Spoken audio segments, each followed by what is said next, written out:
हमारे देश में करप्शन इतना बढ़ चुका है कि लोगों के गिरने की कोई सीमा नहीं रही। रिश्वत लेने का मामले में लोग इतना गिर जाते हैं कि वो ये भी नहीं सोचते कि वो एक शव को देने के लिए भी पैसा मांगना शुरू कर देते हैं।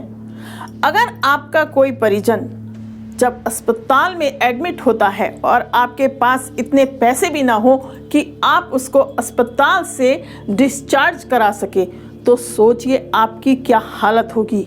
ऐसा ही कुछ बिहार से एक घटना में सामने आया, जहां सिर्फ एडमिट होने की बात नहीं बल्कि एक व्यक्ति के बेटे का निधन हो जाता है। और जब वह व्यक्ति अपने बेटे के शव को मांगने जाता है तो उसे अंतिम संस्कार के लिए भी पैसे मांगने पड़ते हैं। नमस्कार, मैं हूं सुषमा त्यागी और आप देख रहे हैं नजर टुडे। हमारे सामने कुछ समय पहले बिहार से एक मामला सामने आया, जिसमें एक बाप को अस्पताल से अपने बेटे का शव लेने के लिए पैसे देने पड़े। अंतिम संस्कार करने के लिए शव की जरूरत होती है और शव को देने के लिए अस्पताल के कर्मचारियों ने 50,000 रुपए की मांग की। मतलब कि बेटे का शव उस बाप को तब दिया जाएगा जबकि उसे 50,000 रुपए देने होंगे। जिसका बेटा अभी अभी इस दुनिया में नहीं रहा, आप उसकी पीड़ा को नहीं समझ सकते। लेकिन यह सब घटनाएं लगातार हमारे देश में घटित होती रहती हैं। अस्पताल में लगातार इस प्रकार की घटनाएं सामने आती हैं जब सिर्फ पैसा कमाने के लिए लोग किसी भी हद तक गिरने को तैयार हो जाते हैं।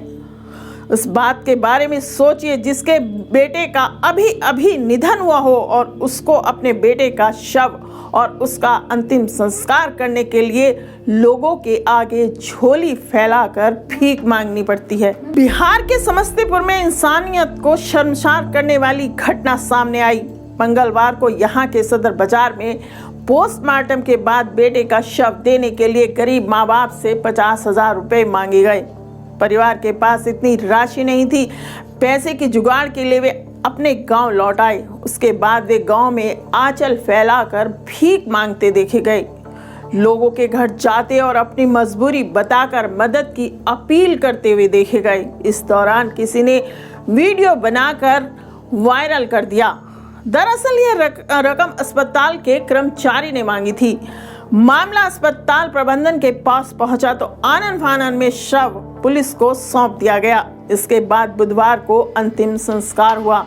उधर गांव वालों का कहना यह भी था कि परिवार इतना गरीब है कि बेटे का अंतिम संस्कार तक नहीं कर सकता था। ऐसे में मोहल्ले के कुछ लोगों ने मदद की। स्वास्थ्य मंत्री मंगल पांडे ने इस मामले में 24 घंटे में CMHO से पूरी रिपोर्ट भी मांगी है। बेटा 25 मई से लापता था। ताजपुर थाना के आहार गांव के महेश ठाकुर का 25 साल का बेटा संजीव ठाकुर 25 मई से लापता था। परिजनों ने काफी खोजबीन की। 7 जून को उन्हें जानकारी मिली कि मुसरीद घरारी क्षेत्र में एक अज्ञात युवक का शव पुलिस ने बरामद किया है। इसके बाद वो मुसरीद घरारी थाने पहुंचा। थाने से जानकारी दी गई कि शव को पोस्टमार्टम के लिए भेज दिया गया है। माँ बाप दौड़े दौड़े सदर अस्पताल पहुंचते हैं। शव के लिए 50,000 रुपए मांगे जाते हैं।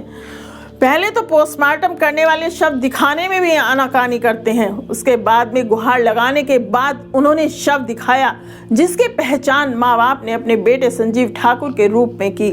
जब पिता ने शव की मांग की तब कर्मचारी ने उनसे 50,000 रुपए मांग लिए। पैसे नहीं देने पर शव देने से इनकार कर दिया। उसके बाद पुलिस को शव दिया गया। फिर परिवार ने अंतिम संस्कार किया। इस मामले पर civil surgeon doctor SK Chaudhary का कहना है कि मीडिया के माध्यम से उन्हें जानकारी मिली है। यह मानवता को शर्मसार करने वाली घटना है। इस पर जांच के बाद सख्त कार्रवाई जरूर की जाएगी। जब वीडियो सामने आया तो अस्पताल प्रशासन ने आनन फानन में शव भी पुलिस को सौंप दिया। इसके बाद परिवार ने अंतिम संस्कार किया।